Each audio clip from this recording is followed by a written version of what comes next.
On the next topic, so I know a lot of people, especially me, it's like networking comes to mind. It's like we're always worrying about networking, and you've sat in rooms with people with millionaires, potentially billionaires. So you've sat in there and you've able to chat with them and observe the way that they network and communicate with other people. But one of the biggest things that I think a lot of people struggle with is like, maybe I want to network because I actually want to form a genuine connection.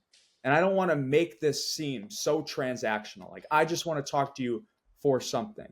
Do you have advice out there for the kid that's sitting there right now and is like, man, I really want to reach out to this person, but I don't want to make this just transactional?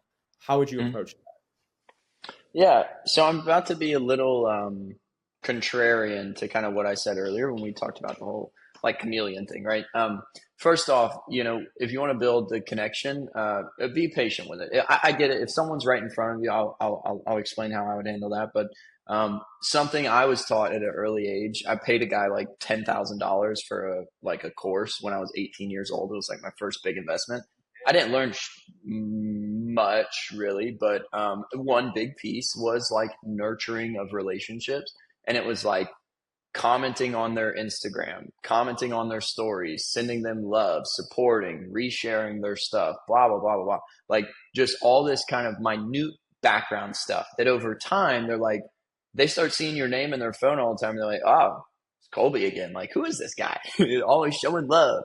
Uh, and then you kind of come in with the how do we find synergy? How do we find a connection here to build that relationship? Secondarily, when you're in person with somebody, always asking about them. What are they doing?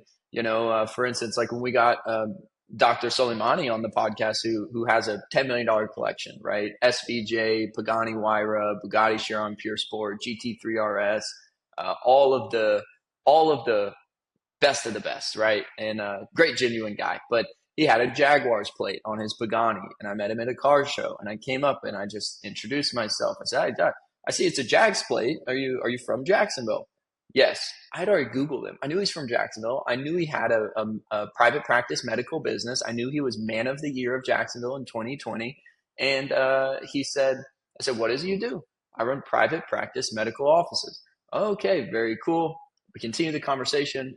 Before you know it, then it comes back to me. Well, what about yourself? Mm. And I say, I'm an entrepreneur, but my main focus right now is helping people, young people, build more grit. So we run a summer sports camp. I do some public speaking, building it from like a social media aspect. So started a podcast as well, interviewing top achievers in athletics and business. Oh, that's really cool, man. We appreciate you doing that in the city of Jacksonville. Yeah, thank you. Of course, I'm glad to do it. It could be a good fit for you if you feel like you would have an hour to get on the show. Mm. Done. Deal closed. It wasn't me coming up all abrasive.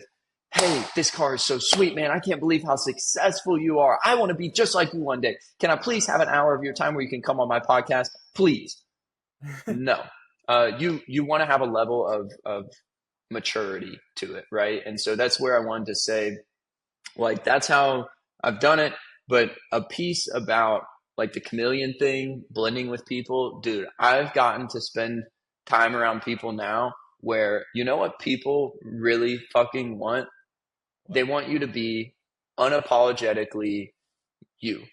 Like they don't care if you like football, they don't care if you like surfing, they don't care if you drive a Highlander or a Bugatti, they don't care if you're in network marketing or real estate or if you're in private equity.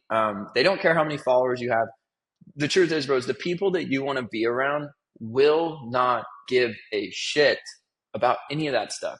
You know what they will care about is if you walk with your chest high, proud of what you do, have good relationships, you have a purpose. Those are the things that resonate with what I call heavy hitters, so to say.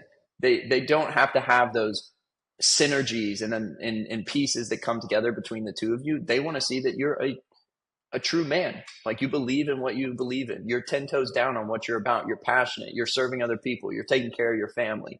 Those are the things that these guys look for, not if you're in the same business or if you like the same NFL team. Like that's not the people that I hang around. And if somebody has that and you interact with that, odds are that like that's not someone that you genuinely should be building a relationship with. So that's my last piece. Is like at the heavy hitters, those guys aren't looking for what immediately comes to mind of all these synergies. It's more about principles and values for them, not what you're doing, so to say, in your day to day. If you enjoyed this video, please hit that like button, hit the subscribe button. Somewhere on the screen should direct you to somewhere else in our channel.